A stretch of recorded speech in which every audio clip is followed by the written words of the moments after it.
the children of the greatest generation. I still feel that I have a tremendous moral inheritance that I have to live up to. And honestly, it's hard to live up to it.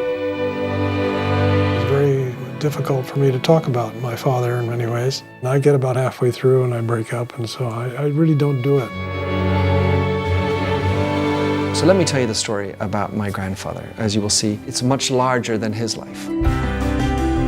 He went to the Naval Academy in 1928. Then in 1934, he meets my mother. They had a whirlwind courtship and loved each other very much, very, very dearly. The Japanese have attacked the American naval base at Pearl Harbor, Hawaii. My father's naval base was bombed. They were totally unprepared for war. My grandfather is given a very risky mission. The ship started to sink. It was really hell on earth. My mother was looking after us. I was like 5 or 6 years old. She's writing these letters. My beloved husband. It spent a long time before she even found out that he was alive. She was distraught. My father was in the first hold. They closed the hatch.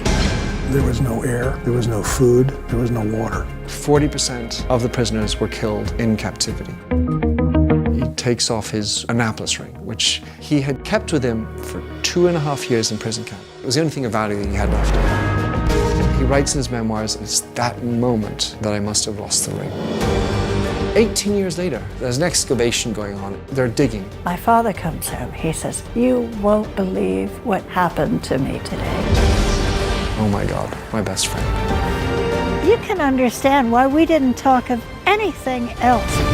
It just became a family legend.